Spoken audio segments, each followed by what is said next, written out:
Hey everybody, and welcome to this Google Hangout. We are going to wait just a couple minutes and give folks time to log in, so stay with us, and Sean and I will be back in a couple minutes to talk CES and Internet of Things and Risk. So stay tuned.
Okay, we're back, and I want to welcome everyone, and thank you for coming to this, the latest Security Ledger Hangout. I am Paul Roberts, and we're here today with Sean Lorenz of LogMeIn's Xively division. And we're going to be talking about a couple things. We're going to be talking about the most recent Consumer Electronics Show, CES, which just wrapped up in Las Vegas. And we're going to be talking about how to design secure and resilient Internet of Things technologies. So CES just wrapped up. You probably saw a lot of stories in your news feed about a lot of the cool gadgets coming out of CES. The Internet of Things was a huge huge theme or topic in this year's show, and there's a lot of hype, expectation, anticipation of all the things that Internet of Things has to offer the world. Lost in that, I think, a little bit is the topic of how to design products that are quality products, that are secure, that are resilient, and that protect customers' and users' privacy and security. We had a little bit of that at CES with the Federal Trade Commissioner giving a speech, and Sean and I are going to talk about that. But the bigger picture of how to kind of make products secure, make them quality in the way that we expect other products that we use, that all kind of gets lost in the mix. So that's what we're going to talk about, both about kind of rehash CES, what we think the big themes coming out of CES were, and then the larger topic of how do you make IoT products, Internet of Things products that are resilient, that are secure, and that both serve and protect customers who use them. With us today, and I'd like you all to welcome Sean Lorenz. Sean is a technical product manager at Xively, which is a division of LogMeIn. And Sean, welcome.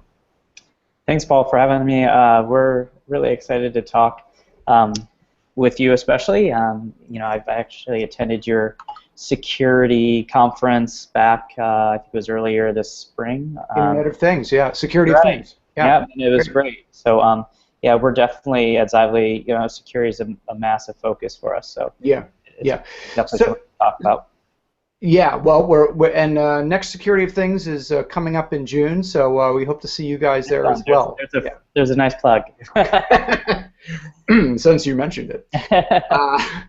So we were talking about, like, how do we talk about this?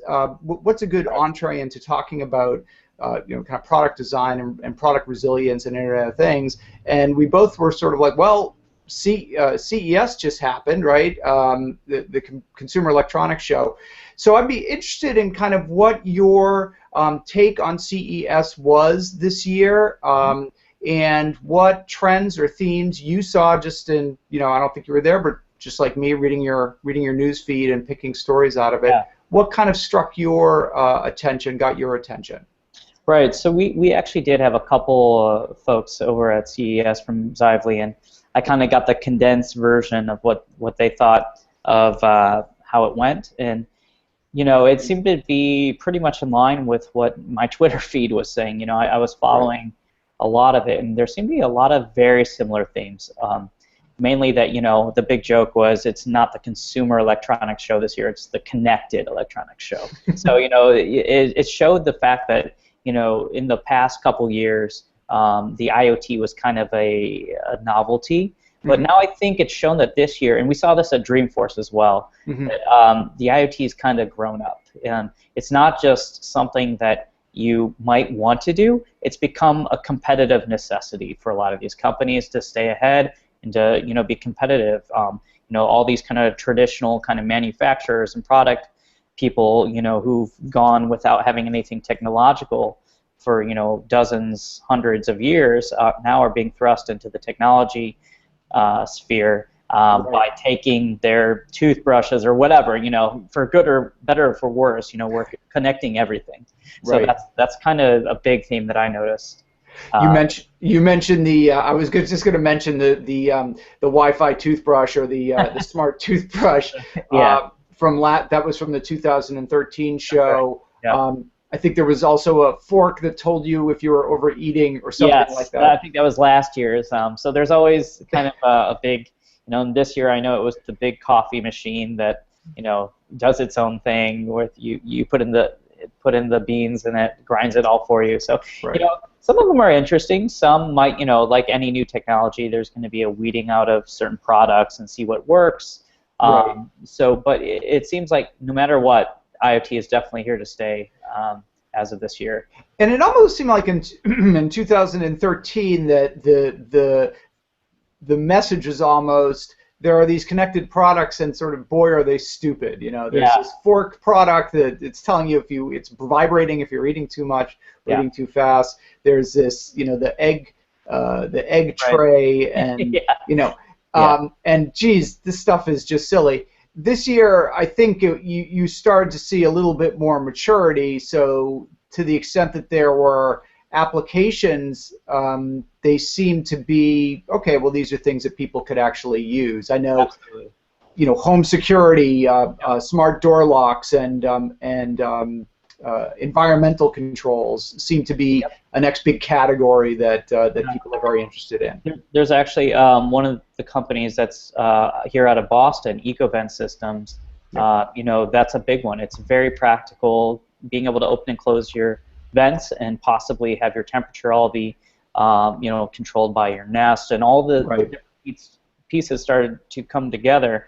So there's a lot of more practical focus this year on products that I think people are really going to buy. Lutron is one of our big one customers at Xively, and they've been getting a lot of play with their whole Casita wireless system, which is I have in my home and I love it. So these kind of more practical products are starting to get a little more focus, and it's great. It's a lot of fun. What are some of the concerns that we all should have, I guess, as both consumers and businesses that might be investing in this technology, about the design, and security of some of these, particularly when you're talking about, home security, surveillance, door locks, and those types of things. Those are obviously high value tools for you with a big downside when they don't work.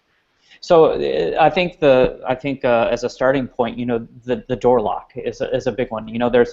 I've been hearing now for it's been several years of August and some of these other companies who keep pushing back their delivery date because it's an extremely hard problem. Like when I first heard, yes, that's great, I can unlock my door with Bluetooth and it just does it. But I keep my phone in my pocket, so it's gonna unlock.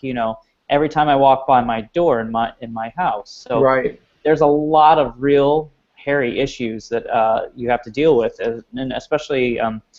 We were talking, you asked what another big theme I noticed in the Twitter feed, but security was massive. Lots of people worried now that it's hitting a consumer kind of focus. Security has been a big issue in the internet. Now I think the Internet of Things focus, now that it's going to be in our home in a much more prevalent way, the stakes are higher.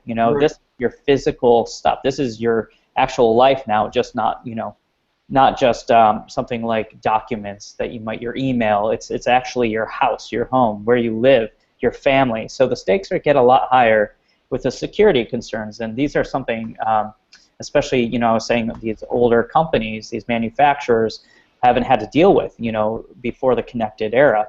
But now that people's data and ability to authenticate and access this kind of connected products, it's something they're going to have to think about in a far more robust way than I think they're used to dealing with. It's funny because when I heard, when I hear Bluetooth door lock, I'm sort of like, why? Because when you think about your steel door lock, your Schlage or Yale door lock, it isn't connected, but it's a pretty amazing device. I mean, I don't know about you, I'm in my mid-40s. I've been using deadbolt locks my whole life, and they've never not worked. Exactly. And so, with anytime you add connectivity to a device or Bluetooth, all of a sudden there are very different tolerances, right? I mean, we're actually used to Bluetooth not working all the time. Right. Yes.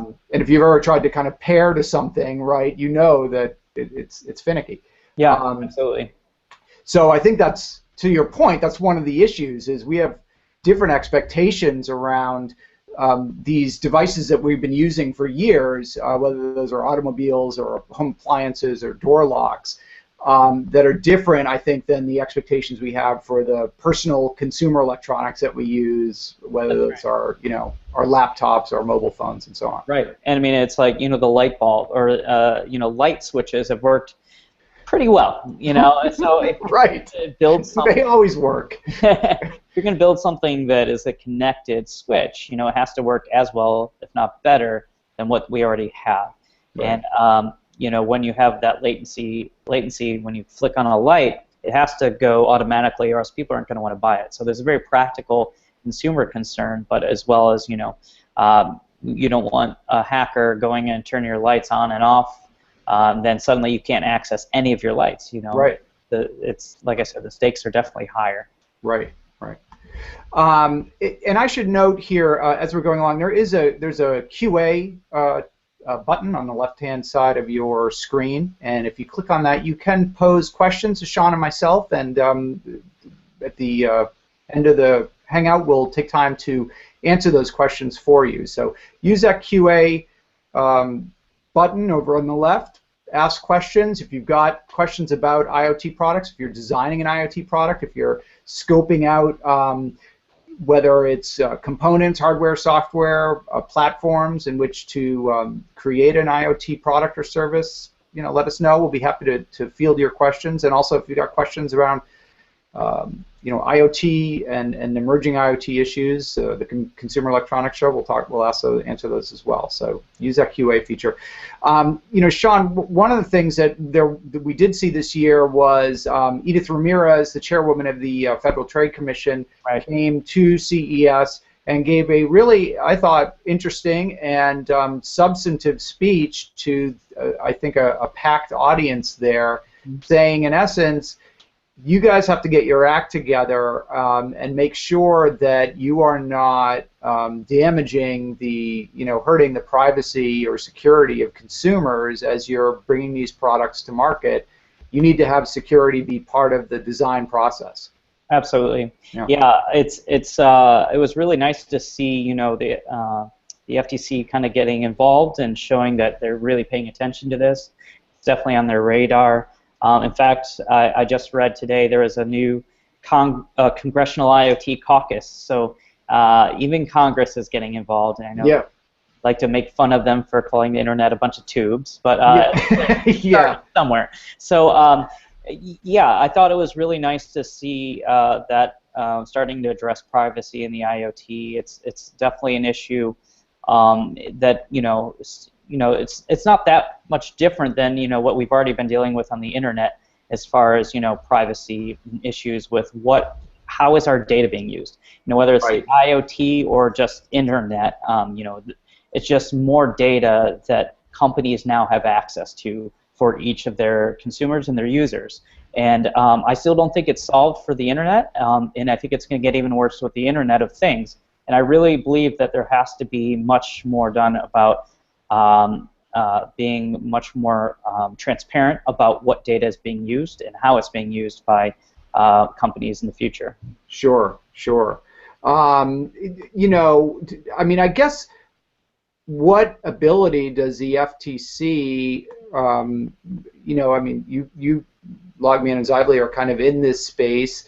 Yep. You're dealing with companies who are coming to market or at least approaching you with ideas that are related to IoT, looking for your help in that. How big of an issue is security privacy? How big of an issue is, we could end up with an FTC fine if we don't do this right? I mean, is there palpable fear out there, or is it more sort of, we want to do the right thing? I think companies tend to want to do the right thing. Especially especially the more like known brands, they're very aware. It's more kind of the Kickstarter campaigns and these kind of people that you should be a little more, when you take an app and you put it on your phone and it says it's free, it's not free. Your data is the price. So the same thing's going to be with products that are offering, massive discounts to get on their product. If you have a wearable that's free, you're probably paying because they're giving the data to somebody. It's good. It kind of correlates in that way. As far as what we've seen with our customers, they are definitely worried about security. It's a primary question. Anytime we have a new customer, they ask us a million different security questions, which inevitably turns into a privacy issue. One thing that we really try to focus on in the Xively platform that we have is the idea of identity. I think identity and access is at the heart of a lot of this kind of security and privacy issue, because suddenly it's not just you that's interacting with a product. It's, let's take again the Lutron example. You have installers, you have third-party vendors, you have, let's say it's in a commercial space. You have to worry about what building manager has access to what things, the amount of access that they have. All this has to be kind of dealt with in a nice way. So it's not just privacy, but it's also access and identity. Right. So let's just drill down on that. What are the things that that vendors get wrong or need to sort of often need help with, assistance with? Managing identity with these connected products. Talk to me about some of the challenges that you've seen companies run into. Well, we've seen multiple times of customers coming to us and saying we tried it on our own, but we weren't able to do it. Building when it comes to connectivity in the IoT, there are really good open protocols, MQTT and all these different kind of protocols are very easy to do out of the box, but they're really good for doing a test, a prototype, not for a scalable solution that you can put out on the market. We realized that here within Xively, the product teams, they started with the MQTT PAHO client like everybody else, but we realized once you try to actually scale it and it doesn't handle the kind of user identity that you need on top of that connectivity. So what we have noticed is that customers are not ready to handle that. It's not their focus. It's not what they're good at. You know, if they're an air conditioning manufacturer, they're really good at making air conditioners. They're not really good at handling identity, because they've basically, once it leaves on a truck, you know, the supply chain starts rolling, and you don't have to deal with it anymore. It's like, it's in the hands of Target or whoever you know, purchases so many units. Now it's a full the feedback loop is closed. So now the manufacturer has complete insight into the entire product, and now they have a liability to their customers that they didn't have before. So what we try to do is help them think of best practices for managing these relationships with, you know, the customers and all the different people who are involved now in this larger IoT ecosystem that they may not have thought about. Right. It's interesting. It seems like there are different kind of, we talk about Internet of Things like it's monolithic, like it's one thing, but there are all different kind of groups who are eyeing this space or who are entering into this space. There are the very established companies, you know, the GEs and Whirlpools and you know, big appliance and hardware makers, industrial firms, right, who are adding, you know, intelligence, connectivity, real-time monitoring to their existing products. And then, like you said, there is the sort of grassroots of Indiegogo and Kickstarter, which might just be a couple, you know, people with a good idea and some crowdfunding to support it. Right.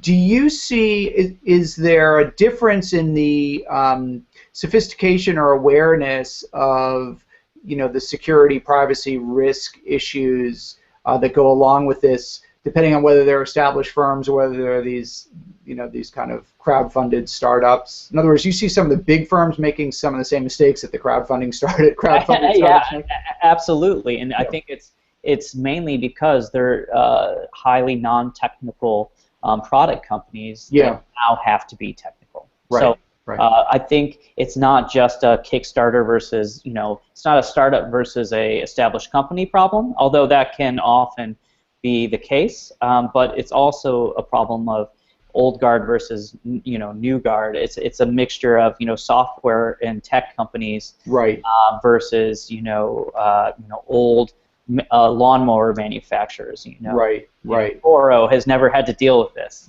And unlikely they'll be connecting. I don't know. I guarantee, you know, they will be in a couple years. Who knows? So that's kind of where I see the divide. It happens across everybody.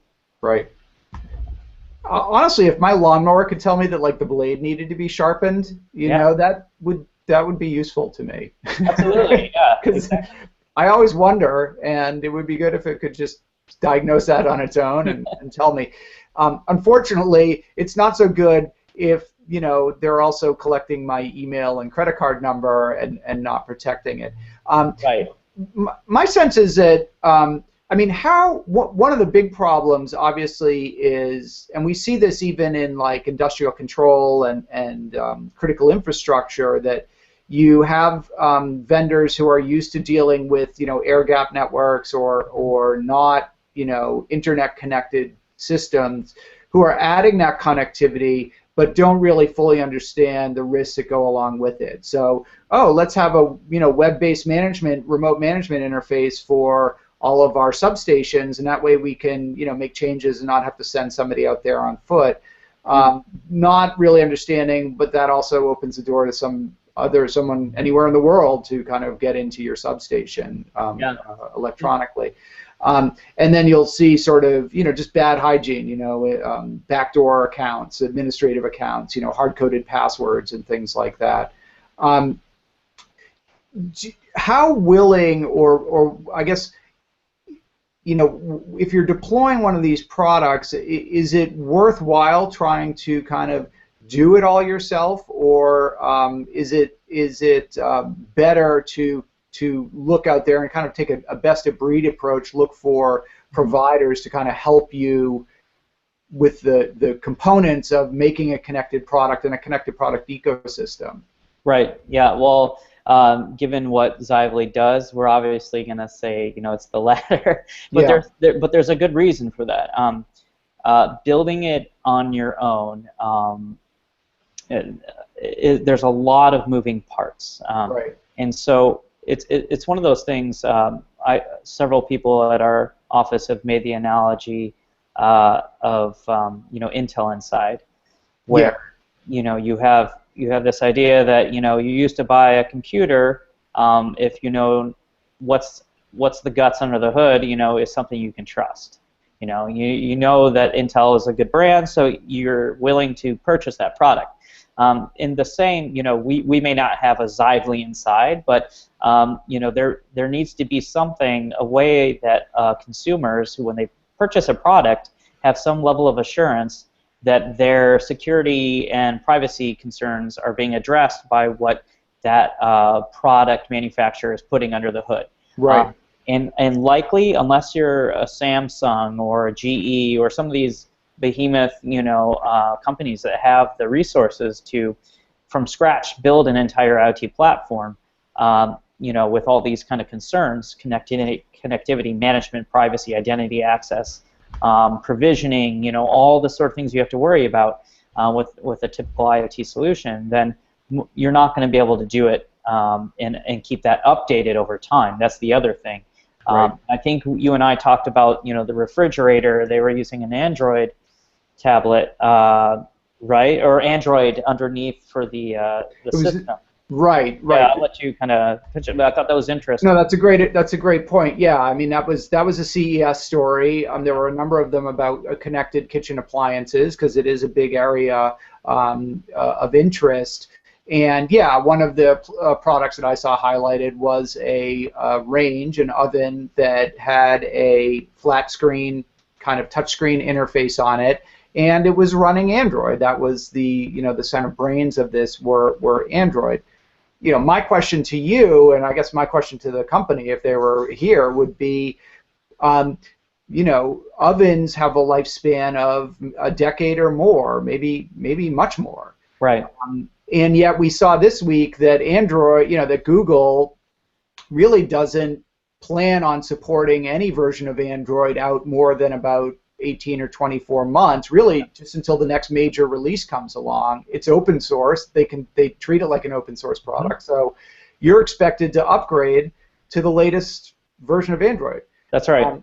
How do you do that if it's an oven? And I guess, are the manufacturers themselves aware of the need, to continue maintaining and servicing right, the software that's running on their devices? So I would say in the past, no. But I think we do a lot of we try to really get out the fact that is a problem, and it's something we address frequently. And that's why we often say, what you can build it or buy it, but we strongly recommend using an IoT platform to handle this for you, because right. One thing that for Xively, we would make it easy so that you would be able to upgrade that firmware, right. everything, and push it back and forth between the device, the agent, and the user, and as well as into the cloud, and it would automatically handle that automatically. Right. So you don't have to worry about these patch errors and all these kind of legacy issues. You can right. handle it, but in order to do that, you have to be thinking about the design up front. Right. And that's something that I still don't think is there. Right. People get excited to connect something, and once they kind of have a prototype, they start going from there and don't backtrack to thinking about the bigger, more scalable issues that they have to handle, like how do you service and support these things years out. Yeah, and also how do you do that securely? So not only do it right, but if you're going to have updates, are they signed updates? So nobody is sending a malicious update out to your oven. Obviously, you can imagine ways that could be very problematic. Yeah. Do you? I mean, does LogMeIn, Xively, you personally, are there advantages to the various platforms that are out there? Android versus some of the other software platforms that are out there. Is there an advantage to going with open source as opposed to building your own? Right. So I think it depends on what the platform is and where it is. As far as Android versus iOS, or, Objective-C, these sort of things. I think the real issue is more, you have the different pieces of the puzzle, right? So, you have your connected lights, and you'll have an iPhone app or an Android app. Yeah. Then you'll have a web kind of console that, let's say, Lutron is managing in the back end to see how many people are online, offline.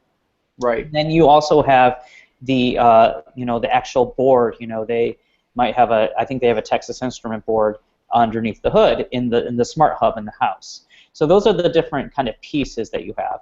And I think what really matters is not really what platform, and if it's for us it doesn't matter. I think you're going to see kind of two things. You're going to have a LAN and a WAN kind of approach. So Lutron right now is using us to escape into the cloud, right? Right. So what matters, I think, is picking someone who can do that. You can, like we were talking about, you can build it yourself, or do it with somebody who has a core competency in that. That's what we bring as LogMeIn, is that's our bread and butter. That's what we do best. You focus on building dimmer switches. Right. Whereas the other kind of side is picking what you want to use for in the LAN network. So that's where I think the open source kind of wars are happening. We saw it at CES. Is it going to be people are going to be using Thread? Are they using HomeKit? Are they using the Nest developer program? And I think this is more where the issues of open source kind of options are definitely going to be more palatable. Also, Lutron themselves could open up an API that is more cloud-based if they decided to open that up. So that's another avenue where it can be open, the data. And their name again and the URL if people wanted to check them out. What is that? For Lutron? Yeah. I think you can just go to Lutron, LUTRON.com. Right. Or you can I think you can buy it in even Home Depot now. Okay. But they've been shown as a big success story here early on in the IoT, kind of like a Nest. Right. And I keep meaning to mention, and I keep forgetting because I'm enjoying talking to Sean. But there is a QA app. There is a QA feature here on the left-hand side. If you want to click that QA button and pose a question to Sean and/or myself, we will answer it. We'll be going to questions in a few minutes. So use that. If you got questions, we're happy to answer them or try to answer them and take advantage of that. So one issue I think that we're going to see a lot of, and we saw it this year with Heartbleed, right, and Shell Shock, is the reliance of so many of these IoT vendors on open source products, the products of open source projects. Some of them, like OpenSSL, very well established and presumed to be secure, and yet we saw with Heartbleed, obviously, that there are issues with these. And then there are so many other, right, smaller, less well maintained, less well scrutinized open source pieces out there. How, what's your advice to companies who are saying, I can grab this open source thing and drop it in, it's going to save me months of trying to develop it myself, but I don't really know about the quality of the code. I don't know if it's been audited, I don't know how secure it is, and I don't want to get bitten by something like Heartbleed. Yeah, it's a tough issue. I was actually really shocked to hear that OpenSSL had issues. You just so for someone who codes, or Bash. How about Bash? Right? Or Bash. That's even worse. Especially when it comes to the IoT, almost every embedded device runs Linux. And so you have this Linux board, and Bash, and you have all these kind of base pieces of these boards that are compromisable, and it's actually pretty shocking. So I think there's some interesting ways around it. I think one interesting thing I saw at CES was Bitfender. Did you hear about them? Yes, yeah. Pretty established security company, and they came out with a kind of IoT-focused product. Yeah. Right. Talk about it. So that's an interesting way to deal. It kind of takes a little bit of the onus off the manufacturer in a bad way. Right. So where it makes them lazy. Where if as long as what's going in and out of the network from the home, you don't have to deal with it because this Bitdefender box will handle it. However, I do not recommend that. I think really what you want to do is make sure you have two kind of levels of interception. This box, Bitdefender box, is a really cool first point, Right. but you also need to deal with access in and out because you're not always going to go through the router.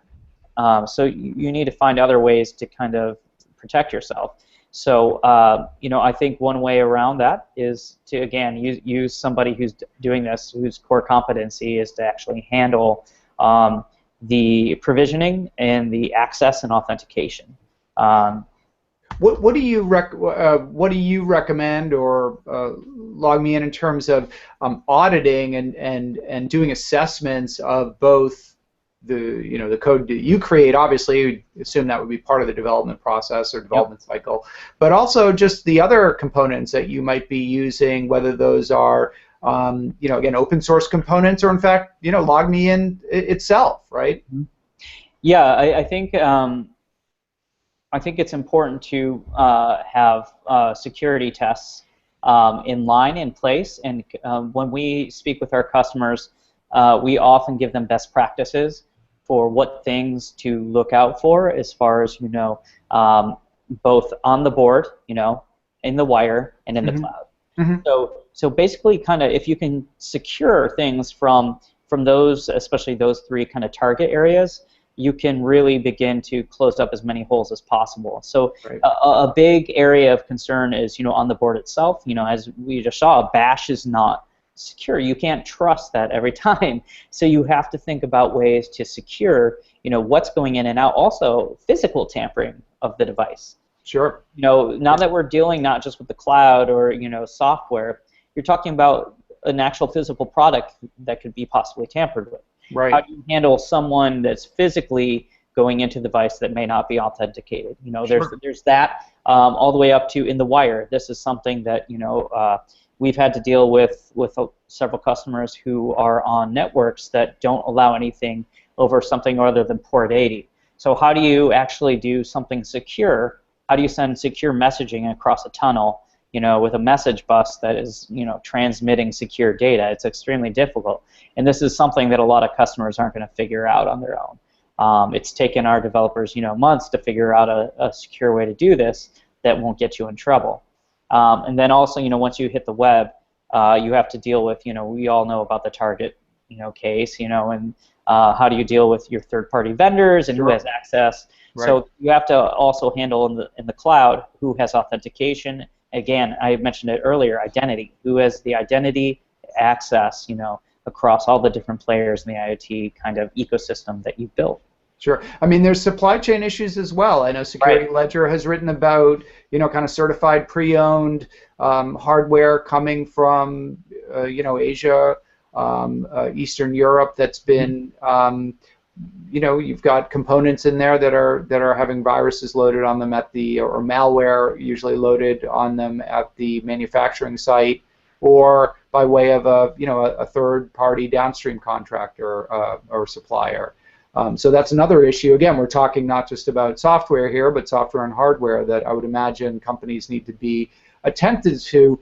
I wonder if it then comes back to that issue you raised about brand. We'll buy from companies that we know have the resources to vet their supply chain and not end up in a situation like this versus a lower cost provider. Yeah, definitely. Yeah. What are your thoughts? And there was some news today or yesterday rather about a new kind of open IoT framework from the Open Internet Connect group.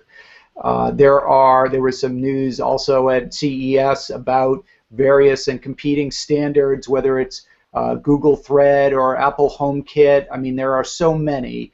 Right. For folks on the line who are contemplating or are actively pursuing developing an IoT product, looking at this kind of alphabet soup of different Internet of Things standards, anything useful there? Anything they should be paying attention to? Are you prepared to bet on one of these horses? Well, what's nice about Xively is we're kind of protocol agnostic, which is great. A lot of the fights over protocol wars are much more about land-based communication. Since we are a more cloud-based solution that helps you connect with your business systems and all the other data you have across your organization, we're much more focused on the interaction between a specific manufacturer and their customer, right. As well as the people interacting with it. However, when it comes to the land-based kind of Nest, AllJoin is doing a lot in this space, and Thread. Yes, right. There's 3 or 4 big players now, and there will likely be more. But honestly, I think it's difficult for a manufacturer today because they're likely going to have to support multiple protocols until people decide. It's the Betamax VHS story all over. Times 100, right? Because that was just 2 vendors, right? I do think we're seeing several though that are going to be prominent. I definitely think AllJoin. I mean, this is just my personal opinion, but I'm seeing a lot with AllJoin and Thread being, as well as Nest and HomeKit. Those seem to be the big ones. Right, right. Although I saw some article, the headline of which is how many standards, how many Internet of Things standards are too much, and I was like, well, I think 2 is too much actually if you're talking about standards, right? Yeah, I mean, absolutely. It implies that there's just one. Yeah. Yeah, well, and AllJoin is also the Linux Foundation and Open Internet Connect, and right. You're right. They have some very big backers, and they're doing this all in the context of open source, which you would think would encourage adoption. Absolutely. But there are big players, right? I mean, Google, Thread, Apple, and HomeKit. These are huge technology companies with a big footprint. Are we going to end up in a sort of balkanized environment where, sort of it's Windows and Mac again, and we've got sort of islands of applications and islands of users, or will there be consensus at some point? Honestly, I'm not optimistic in there being just one. I would love it if there was. I'm a big fan of AllJoin. I like Thread as well, but I think in the end, the big guys will force things into some dichotomies, which, it's fine. And there's also different purposes for different protocols. Right.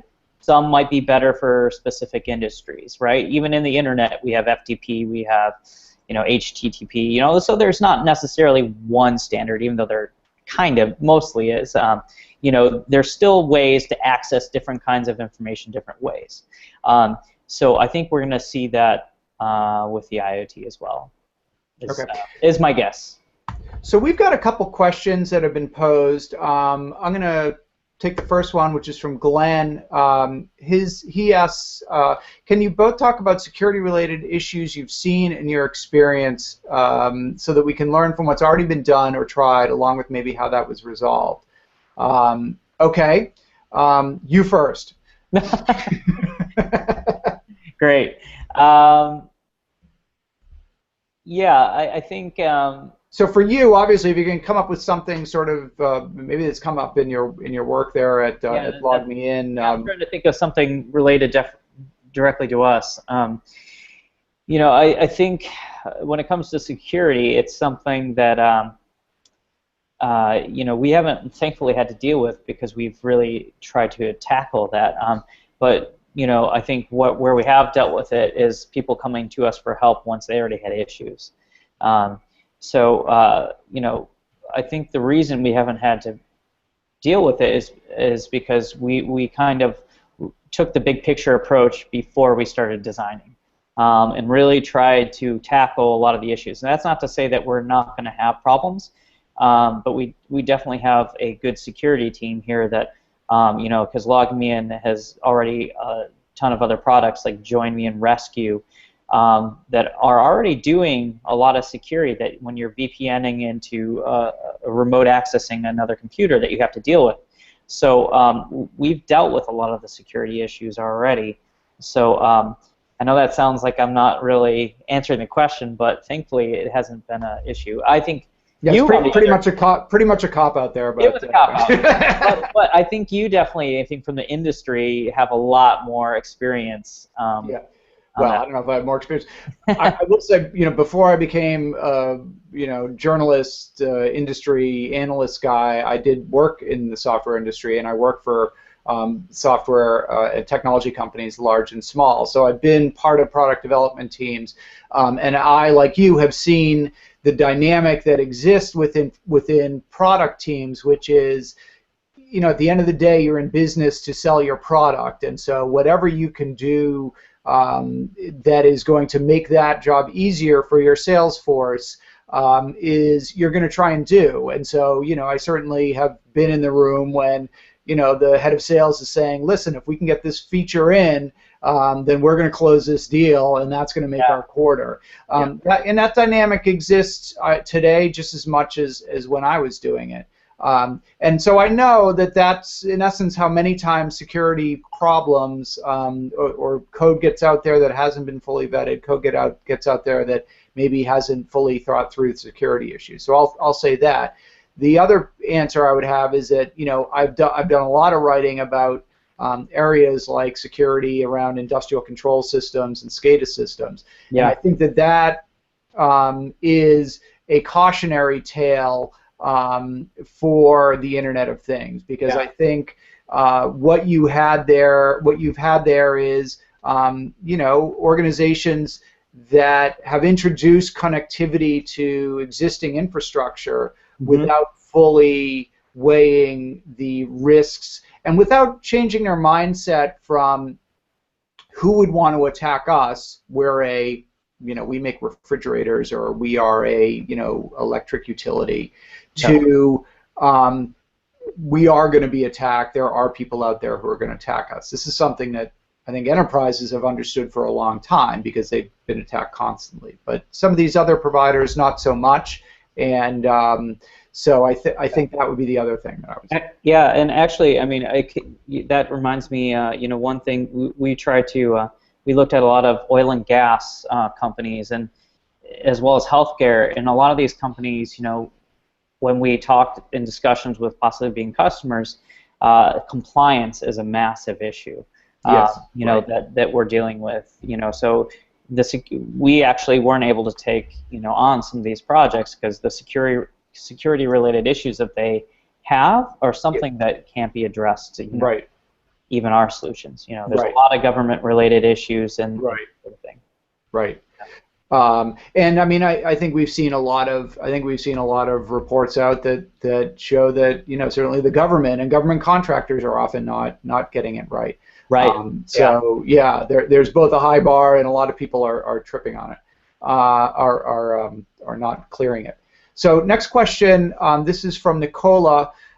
Is there a better protocol than OAuth for authorizing connected devices? Okay. OAuth, open authentication, pretty common. Yep. And commonly used.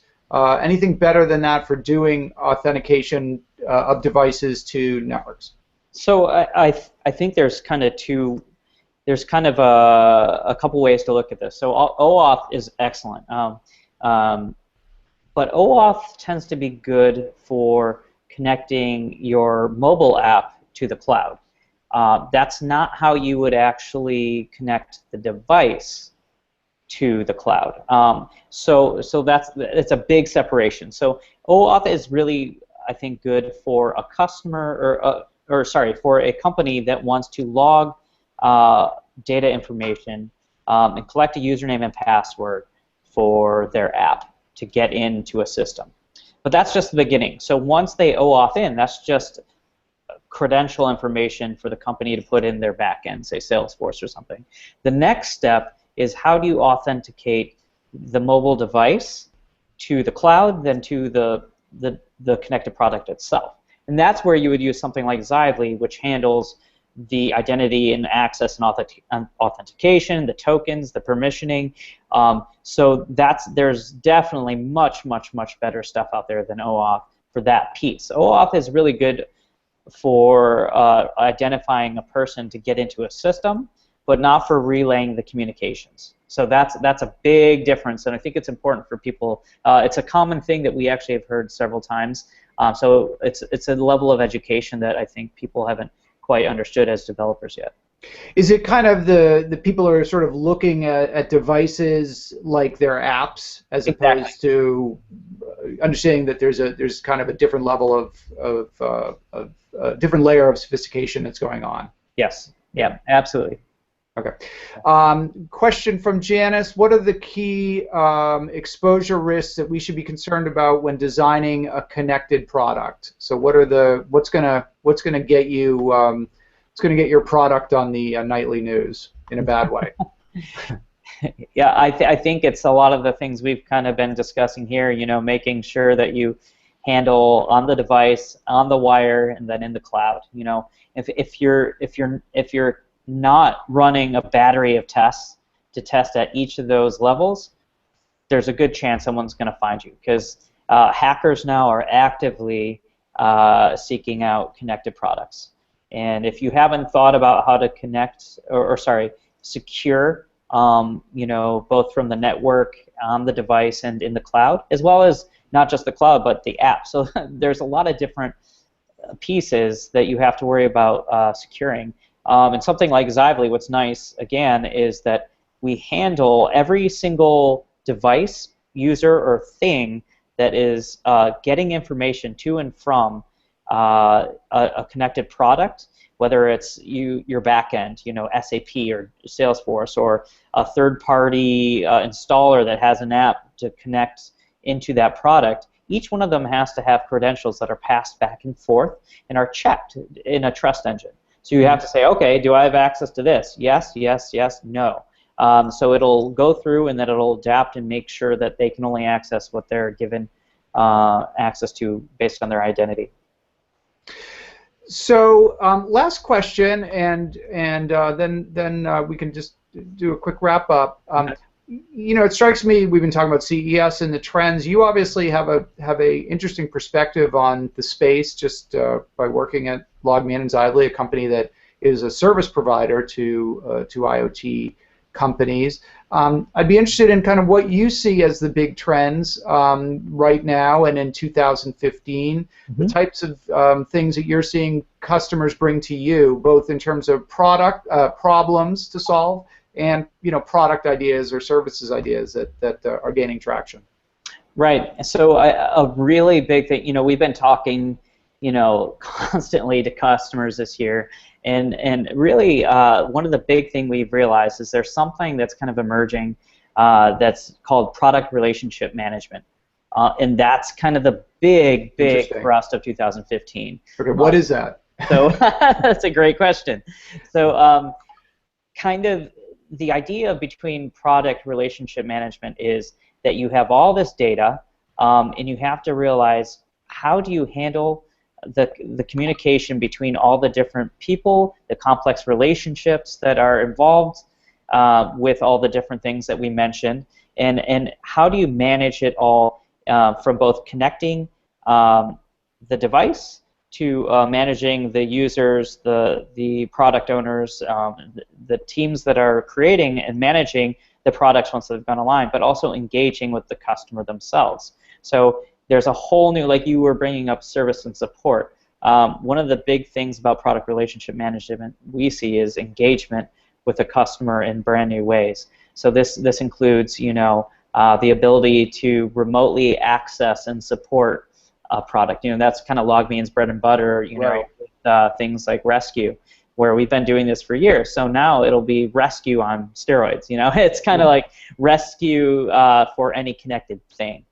So that's kind of what we're seeing is customers now that are offering connected solutions, their big next step is like, okay, we're connected. What now? You know, and we think relating with their customer and the product that they bought is the next big step in 2015. Right, because with connected products, obviously you sell the product, which is great. Maybe you're getting some subscription revenue, but that also means that there's a lot incumbent on you as a service provider Yes, to exactly. maintain quality of service, right? That's right. 24/7, 365. And that didn't exist, Right.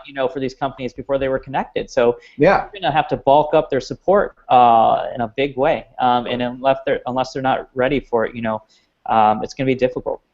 Okay, really interesting point. Okay, so just in conclusion, we're really at the end of our time here, but just some of the kind of high-level takeaways that folks should leave with, and maybe we can kind of take turns. I would say one is, that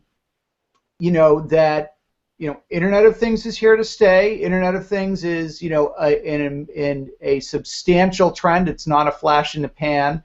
And that it is going to be impacting you in both your homes and your workplace. If it isn't already, it's going to be certainly within the next year or two, and to be cognizant of it. But that it also brings along with it new challenges. Yeah, I think that's a great wrap up. So I would just add, that the things to look for, when you're starting to create these products, is to really take security seriously. Don't make it an afterthought when you're building these products, and really, start to think through all the real issues that you're going to have to build before you start building it, and that's a key issue. And then, actually, I just want to plug next Thursday, Paul will be doing a webinar with our head of products here at Xively, and they will be talking on the securing the Internet of Things, a guide to designing resilient products for the IoT. Right. That's Thursday, January 22nd at 1 p.m. Eastern Time. Right, so we're going to drill down a little bit more actually into the weeds of issues that come up during design and development, deployment of IoT products, and how to. My big theme this year, I think, is resilience, because I think that's going to be a really I think just in the security space, it's becoming an increasingly important topic, which is not just make stuff that doesn't tip over, but make stuff that can actually stand up to what the world is going to throw at it, and continue functioning, kind of mission continuity. So I mean, I think that's a really important issue, I think, with IoT, and we're going to be talking about, in more detail really about how to do that as a development organization. Absolutely, that sounds great. Great. Hey, Sean, I wanted to just thank you so much for joining us. It was a great discussion. And this will be available online after we're done. So if you're not here, then you're not here. But you can watch it. If you missed it, you can watch it. Sean Lorenz from Xively and LogMeIn, thanks so much for talking to us at Security Ledger about CES and Internet of Things. Thank you, Paul. It was great. Had fun. Yeah, we'll do it again. All right. Bye.